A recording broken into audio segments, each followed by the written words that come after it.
पे दुआ जहरा की भाभी है, यहाँ पे जो है जाफरी साहब है उनके वकील हैं, यहाँ पे अकेली स्ट्रॉन्ग उज़्मा है जिन्होंने एक वीडियो लगाई और पूरे मुल्क में थरथली फैल गई कि दुआ जहरा बेचारी शायद जो है कचरे में कहीं रह रही है। सबसे पहले मैडम आप ये बताएं कि आप जब वहाँ पे घर में गई आपने कोई इजाज़तनामा लिया था? मैं मालम कानों के इजाज़त से गई थी, इनका मेरे साथ कोई लिंक नहीं था। लेकिन मैं अल्लाह हाफिज़ के आगे अपने बच्चों को गई थी। मैंने अपने बेटे से कहा था वो मेरी तरह स्ट्रॉन्ग है जिसने मुझे स्ट्रॉन्ग बनाया। मैंने कहा अगर मैं वापस ना आई तो बहना का ख्याल रखना। खैरबान कह के गई थी कि मैं वापस नहीं आऊंगी, इतने बड़े गैंग में जा रही हैं, मुझे सबूत तो दें। अब ये बताएं जब ये आपके घर में आई तो आपको मालूम था कि ये स्ट्रॉन्ग उज़्मा है? देखें, हम लोग पैकिंग कर रहे थे, इन्होंने मौके का बिल्कुल तैयारी की हुई थी कि जब इनके मर्द नहीं होंगे घर पे तब हम जाएंगे। हम अंदर गए हैं तो वो जाके बेड पे बैठ गई और मोबाइल पे यूं कर रही थी, गाने नहीं सुन रही थी।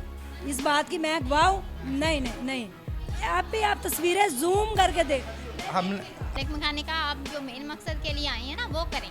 तब मुझे शक हुआ कि मेन मकसद क्या हो सकता है। मोबाइल निकाला, उन्होंने कहा कि ये वाशरूम गंदा हुआ है, ये गंदा हुआ है, ये फैला हुआ है, यहाँ जुल्म हो रहा है। वहाँ पे कोई मामला पेश आएगा, वहाँ पे लोग आ गए, कैमरा आ गया? सर यही तो कह रहे हैं कि उन्होंने मुझे कहा था कि कोई बंदा नहीं लेके आना। ये कह रही हैं कि 6 से 7 लोग होंगे। उन्होंने मेरी बाजू पकड़ी है। अगर बाजू पकड़ी, झूठ बोल रही है ये? बिल्कुल ये बात इनकी नहीं, झूठ नहीं बोल रही है, मैं सच कह रही हूँ। मैंने ऐसा हुआ है मेरे साथ। अस्सलाम वालेकुम नाज़रीन, मैं हूं आपका मेज़बान इर्तिज़ा भट्ट और आप देख रहे हैं आरपी प्रोडक्शन। नाज़रीन आज मैं दुआ जहरा केस के अंदर फंसा हुआ हूँ। यहाँ पे दुआ जहरा की भाभी है, यहाँ पे जो है जाफरी साहब है उनके वकील हैं, यहाँ पे अकेली स्ट्रॉन्ग उज़्मा है जिन्होंने एक वीडियो लगाई और पूरे मुल्क में थरथली फैल गई कि दुआ जहरा बेचारी शायद जो है कचरे में कहीं रह रही है। तो आइए इनसे पूछेंगे तमाम मौक़िफ़ क्या था, क्या वाकई जो है वो लंडे बाजार वाले घर में रह रही थी या आपने कुछ लोगों को झूठ दिखाया है? अस्सलाम वालेकुम। वालेकुम अस्सलाम। मैंने आपको बड़ी डिटेल में 23 मिनट का इंटरव्यू दिया है, सब कुछ क्लियर कर दिया। अगर कुछ भी पूछना चाहते हैं तो पूछ लें जी। तो भाभी साहब मेरे साथ ना थी, आज जो मामला होगा वो भी बताएंगे हमें कि क्या सच था और क्या झूठ था। सबसे पहले मैडम आप ये बताएं कि आप जब वहाँ पे घर में गई आपने इनकी भाभी से या इनकी वालदा से या किसी से कोई इजाज़तनामा लिया था या वैसे ही चली गई थी या किसी ने आपको वो कहते हैं ना मुखबरी की थी कि यहाँ पे दुआ ज़रा छुपी हुई है जी, पहुँचो उस्मा मैडम यहाँ पे, तो आप पहुँच गई वहाँ पे? नहीं नहीं, मुखबरी नहीं थी, छुपी नहीं हुई थी, ऐसा कोई बात नहीं है। मैं मालम कानों के इजाज़त से गई थी, इनका मेरे साथ कोई लिंक नहीं था, ना इनका नंबर है मेरे पास, ना मैंने इनको आज तक कॉल की है, ये भी गवाह है मैं भी। और मालम कानों ने मुझे ये बताया था कि देखें पेरेंट्स जो होते हैं ना वो किसी का भी दुख बर्दाश्त नहीं कर सकते। उन्होंने जब काज़मी भाई रोए हैं ना ये अपनी फादर डे वाले दिन, वो वीडियो देखी और उसके बाद जब मैंने सहमा बाजी का इंटरव्यू किया था, ठीक है, उन्होंने वो वीडियो देखी तो कहती मेरे दिल में ख्याल आया कि मैं बताऊं कि दुआ ज़हरा हमारे घर पे है। मुझे एक कॉल आई, अल्लाह की तरफ से आपको एक लीड मिलेगी यहाँ पे कि यहाँ पे आप आएँ, दुआ ज़हरा है। वहाँ पे अगर दुआ ज़हरा जगह अमरीशपुरी साहब होते फिर अमरीशपुरी इस टाइम दुनिया में नहीं है, वो कब्र में है। मतलब कि आप अपनी जान की वो समझे कि वो लेके गई थी। मैं आप बिलीव करें ऑन एयर आज मैं बोल रही हूँ, काफ़ी लोग यहाँ पे सुन रहे हैं। उस दिन मैं अल्लाह हाफिज़ के आगे अपने बच्चों को गई थी। मैंने अपने बेटे से कहा था वो मेरी तरह स्ट्रॉन्ग है जिसने मुझे स्ट्रॉन्ग बनाया। मैंने कहा अगर मैं वापस ना आई तो बहना का ख्याल रखना। जो आप बात कहती हैं कि मैं जहाद का रही हूँ, वाकई वो जहाद वाला काम सच हो जाना था? यानी कि देखें ना, कुछ भी हो सकता है अगर कोई मुझे बुला रहा है तो। जी एक मिनट जी भाभी जान, मैं आपकी तरफ भी आऊँगा। मैं यहाँ पे सिर्फ जो है सच के लिए बैठे हुए हैं कि आप भी अपने हक़ाइक़ बताएं। खैरबान कह के गई थी कि मैं वापस नहीं आऊंगी, इतने बड़े गैंग में जा रही हैं, मुझे सबूत तो दें। नहीं, आप कहाँ जा रहे हैं? ये देखे ना, एक अननोन कॉल मुझे आता है। मैंने फोना बनाना बिच के यार मेरी बुढ़ी मैंने बाल काट देगी, तू लड़ाई करा दी, 2 कुड़ियाँ नहीं जाकर। नहीं लड़ाई नहीं हम करेंगे। देखिए मेरी बात सुने, आपको अगर दुआ ज़हरा के बारे में कॉल आती, मैं आपसे क्वेश्चन पूछती हूँ कि दुआ ज़हरा हमारे घर पे आप जाते? मैं तो निकल पहले उस टाइम निकल जाता है। तो ये देख लें, आप अगर चले जाते यानी कि बगैर डरे आप चले जाते। मैं इतना भी नहीं कहा कि पागल का मैं चले था, मैं अपनी टीम को इन्वॉल्व करता और बताता किसी को यहाँ पे इस मौके पे मैं 3-4 बंदे घर के बाहर भी रखता कि मेरी कोई जान को खतरा ना हो। देखिए वहाँ पे बस ये यही गलती होगी कि मैंने 5-6 बंदे साथ नहीं लेके गई, मुझे लेके जाने चाहिए थे। अच्छा अब आप ये बताएं यास्मीन मैडम, अच्छा देखें मैंने कहा कि देखें मुझे एक कॉल आई है दुआ ज़हरा यहाँ पे, ठीक है, मैंने 1-2 लोगों से मशवरा भी किया, आया मुझे वहाँ पे जाना चाहिए या नहीं, ठीक है, उन्होंने मुझे कहा आपको नहीं जाना चाहिए क्योंकि ये केस सिस्टम इंटरनेशनल लेवल पे हाई प्रोफाइल है। मैंने ये कहा कि जब मुझे एक औरत कह रही है कि दुआ ज़हरा हमारे घर पे है और फिर उसकी ये भी है, यानी कि उसके आगे से ये भी है कि उसने ये भी मुझे उसने ये भी कहा कि आपके साथ कोई मर्द ना हो। ये भी मैं डर गई ज़्यादा, मेरा डरना बनता था कि देखें मेरे साथ कोई, अगर उसने कहा मर्द ना हो आप अकेली आएंगी तो मैंने कहा नहीं भाई मैं अकेले नहीं आऊँगी, मेरे साथ एक मेरी कोलीग होगी, हम दोनों आएंगे। उन्होंने कहा आप किस चीज़ की स्ट्रॉन्ग है, आपने नाम के साथ स्ट्रॉन्ग लगाया, इतने अच्छे आप काम करती, तो आपको नहीं चाहिए कि आपको एक बच्ची की खबर मिल रही है तो आप बताएं उनके वालिदैन को सब। इसलिए मैंने कदम लिया और मैंने कहा हो सकता है मैं वापस ना आऊँ, क्या पता आगे क्या हो जाए, कोई मुझे वहाँ पे अगवा कर ले। इनका नहीं मैं कह रही इन्होंने करना था, कोई भी कुछ भी हो सकता था। मुझे एक अननोन नंबर से कॉल आई, मैं वहाँ पे जा रही हूँ जो कि उनके मालूम खान है। ये मेरा कहने का मतलब है। अब आप उनसे क्वेश्चन पूछ सकते हैं। जी एक मिनट मैडम, मैं अपना थोड़ा ये माइक पास कर लूँ। जी यास्मीन साहिबा, आप ये बताएं, जब ये आपके घर में आई तो आपको मालूम था कि ये स्ट्रॉन्ग उज़्मा है या ये इन्होंने कोई बहरूप बनाया हुआ था, किस पर्पज़ से घर के अंदर दाखिल हुई, क्या इनका वहाँ पे उस टाइम करेक्टर क्या था आपके सामने? देखें हम लोग पैकिंग कर रहे थे, ठीक है, वहाँ पे जाने के लिए कहीं और मूव होना था आपने? नहीं हमने घर लिया हुआ था ना जो दुआ ज़ारा उज़ैर के लिए ना, तो हम वहाँ शिफ्ट हो रहे थे, वो तो हमने कमरे लिए हुए थे ना आर्जी तौर पे। अच्छा हम लोग पैकिंग कर रहे थे, आपको पता है जब पैकिंग होती है, आप सामान पैक कर रहे होते हैं तो सारी चीज़ें बिखरी होती हैं, फैली होती हैं, ऐसे ही होता है ना कि आप वो क्या कर रहे होते हैं, अगर पैकिंग नहीं करनी होती तो फिर क्या कर रहे होते हैं। वैसे भी ना वो काम घर में फैला ही होता है, कोई जब हर राम बहू है वो तो करके काम ना करे तो वो कपड़े फैला ही देती हैं। वो अचानक से राय खुरम साहब का फ़ोन आया तो इनको वहाँ किसी काम से जाना पड़ा, हम मेरे हस्बैंड को, और इन्होंने मौके का बिल्कुल तैयारी की हुई थी कि जब इनके मर्द नहीं होंगे घर पे तब हम जाएंगे, ठीक है, आइडिया होगा, ये इसी तरीका है ना। जी मैडम उज़्मा ये बताएं, आपको पता था कि उस वक्त इनके घर में मर्द नहीं है? नहीं मुझे नहीं पता था, मुझे बिल्कुल भी नहीं पता। मुझे नहीं पता कि कितने लोग रहते हैं, और मुझे कदीर का भी उस दिन पता चला था।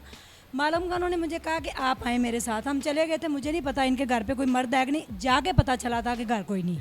ये बात क्लियर हो गई, जो कहती है मुझे नहीं पता, मैं हल्फन कह रही हूँ। और यार ये बोल रही उसी वक्त आना था जब हमारे मर्द घर से बाहर निकले हैं, अभी वो गली से बाहर हुए हैं तो ये आ गई हैं फ़ौरन एकदम अंदर आई हैं तो इन्होंने आते साथ आपके सर पे गन रखी है कोई कि मुझे दुआ ज़रा से मिलाओ, या बाकायदा इन्होंने कोई ऐसे? नहीं, मैं ऐसे झूठ क्यों बोलूँ। इन्होंने आके दरवाज़ा बहुत खड़काया, ठीक है, हम लोग असल में लॉक करके बैठे होते कि यार हमारा अपना घर है, हम वहाँ रह रहे थे, हमारी इजाज़त इनको चाहिए थी या मालिक मकान की इजाज़त चाहिए थी। क्या पता मालिक मकान से उनका रिलेशन अपना कोई हो, ये भी तो हो सकता है ना, उनका कोई इनके थ्रू अंदर आ गए। दिए होंगे ना वो, इसलिए ठीक ही बातें आ रही हैं बीच में कि ये बंदे लेके नहीं आई, ये पैसे दे दिए, कोई पैसा भी दिया जी मैडम आपने वहाँ पे? इनको पता होगा, इनके थ्रू मैंने दिए होंगे जी। ये देखिए, ये आपकी जहन की परसेप्शन है कि उन्होंने पैसे दिए, और वो कह रही है जनाब जी मैं वैसे ही गई थी। चले आप अब अगला है ना, वो लोग अंदर आई हैं तो दुआ ज़हरा वहाँ पे मौजूद थी। मैं अपने कमरे में थी, ठीक है, बच्चे सुलाए हैं मैंने, तो उधर मैं इनको कर रही थी, बच्चों के लिए खाना वाना बना रही, ठीक है। ये इन लोगों ने दरवाज़ा पीटा, हमने कहा कि घर पे बंदे नहीं है, कौन दरवाज़ा पीट रहा है, होता है ना, हमें भी तो धमकियाँ आती हैं, हमें भी तो फ़ोन आते हैं। नहीं केस से नहीं, ऐसी बात नहीं करें।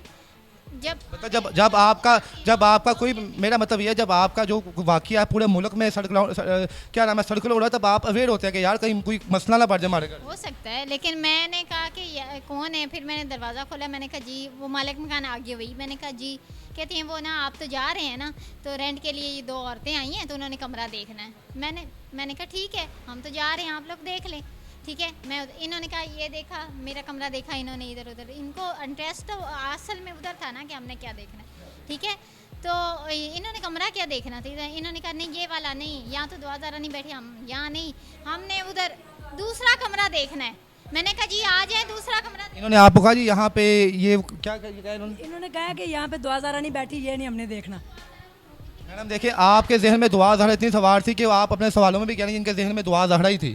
दुआ ज़ारा ही होगी, कोई करना होगा ना, कुछ करना चाहती थी, हमें क्या पता, ठीक है। इन्होंने कहा इस कमरे में नहीं, दूसरा कमरा लेना है, हमने कहा ठीक है दूसरा कमरा देख ले। ये दूसरे कमरे में मेरे देख लीजिए दुआ ज़हरा कहाँ बैठी हुई है, यानी आपके मुताबिक ये है। हाँ, सुबह हमने कोर्ट में बच्ची को पेश करना था, उससे पहले इनको किसने भेजा, क्या कैसे ये आए ये हमें नहीं पता, ठीक है। अब ये अंदर उस कमरे में गए हैं, ठीक है, उधर जाके इन्होंने कहा कि कमरा देख के तो कहते हैं कमरे के अंदर, जब ये कमरे के अंदर गए थी आराम से, वो अपना मोबाइल पे सॉन्ग सुन रही थी इजी। हाँ जी, तो इन्होंने आप अंदर गई हैं तो दुआ ज़हरा ओके थी, बिल्कुल फ्रेश थी, कपड़े शपड़े उसने सही 3 पीस किस्म के पहने हुए थे। 3 पीस नहीं, ग्रीन शर्ट थी और वाइट ट्राउज़र था उसने पहना हुआ था। और वो दरवाज़ा इन्होंने कहा कि मैं हूँ, इन्होंने दरवाज़ा नॉक किया था तो आगे से आवाज़ आई, इन्होंने कहा मैं हूँ। हम अंदर गए हैं तो वो जाके बेड पे बैठ गई और मोबाइल पे यूं कर रही थी, गाने नहीं सुन रही थी। इस बात की मैं गवाह हूँ। नहीं, आप भी आप तस्वीरें जूम करके देख। आपने जो उनकी पिक्चर्स जो इन्होंने अपलोड किया है ना मैम, उसमें वो कह रही हैं कि आप इसको जूम करें, उसमें उसने एयरपैड्स के अपने कान में जो है हेडफोन नहीं लगाया हुआ था, तो आप कह रही हैं हेडफोन लगाया हुआ था। सुन रही थी, वो बैठी सॉन्ग सुन रही थी, मुझे इतना पता, ठीक है। उसके बाद इन्होंने इधर उधर किया, इन्होंने कहा जो मालिक मकान ने कहा आप जो मेन मकसद के लिए आए हैं ना वो करें। तब मुझे शक हुआ कि मेन मकसद क्या हो सकता है। इन्होंने तब वो जो मैडम बैठी हैं उन्होंने निकाला अपना कैमरा और वो मोबाइल निकाला। उन्होंने कहा कि ये वाशरूम गंदा हुआ है, ये गंदा हुआ है, ये फैला हुआ है और यहाँ जुल्म हो रहा है, तो हाँ हो रही है यहाँ, तो ये जो है ना बंद कमरा है, तो पता इस तरह। तब मुझे शक हुआ, मैंने कहा ये तो मीडिया वाले हैं, तो ये इस तरीके। तब मैंने कहा आपने, इन्होंने पूछा कि ये दुआ ज़रा, मैंने कहा आप जिस काम के लिए आई हैं कमरा देखने के लिए वो देखें और जाएं। फिर जब मैंने उस वक्त मुझे इन्होंने कहा ये मेरी कज़न है, गांव से आई हुई है, बस। अभी झूठ बोला, ये नहीं बताया। हाँ, मैंने कहा मेरी कज़न है, ठीक है। अब मुझे उस वक्त था कि ये कमरा देखने आई है ना, अब मुझे पता था कि ये मीडिया वाली। अच्छा, ये लोग बाहर निकले फ़ौरन। आप इनसे ये भी पूछें कि इनको खींचातानी किसने की, ये भी पूछें आप। जी, आप हर जगह ये भी कहती रही कि इन्होंने मतलब खींचातानी की है, बदतमीजी की है, क्या बदतमीजी? इनको मैंने बाहर निकाला इनको मैंने, ये बाहर गई हैं फ़ौरन। मैंने कहा यार ये तो मीडिया वाले आ गए, तो बच्ची को ख़तरा हो सकता है, कल हमने पेश करनी है, खुदा ना खास्ता कोई मसला हो जाता है तो हम कैसे पेश करेंगे जज साहब के पास, ठीक है। पहले ही हमारे ऊपर इतने इल्ज़ाम लग रहे हैं ये। तो मैंने उनको कहा कि आप लोग बाहर चलें पार्क में, तो मैं आ रही हूँ। मैं ताले लगा के बाहर निकली हूँ, इनके जो बंदे खड़े थे बाहर, ठीक है, वो गली में उतनी देर में पहुँच आए हैं और ये कैमरे लेके, ठीक है, ये फिर आए। उस वक्त उन्होंने मुझे कहा कि आप किधर जा रही हैं, आप किधर जा रही हैं, इधर आके बात करें हमारे साथ। मामला वहाँ पेश आया नहीं, पहले आप ये बताया मैडम, ऐसा वहाँ पे कोई मामला पेश आया कि वहाँ पे लोग आ गए, कैमरा आ गया? सर यही तो कह रहे हैं कि उन्होंने मुझे कहा था कि कोई बंदा नहीं लेके आना, ये कह रही हैं कि 6 से 7 लोग होंगे। उन्होंने मेरी बाजू पकड़ी है, अगर बाजू पकड़ी, झूठ बोल रही है ये। जी, बिल्कुल ये बात इनकी। नहीं, झूठ नहीं बोल रही हैं, मैं सच कह रही हूँ। मैंने ऐसा हुआ है मेरे साथ, ठीक है। रिकॉर्डिंग नहीं की, आप इतनी तेज। मोबाइल नहीं था मेरे पास उस वक्त, ठीक है। मोबाइल होता तो मैं ज़रूर करती। इन्होंने टाइम दिया। आप टाइम दिए, किसको दी थी मैडम?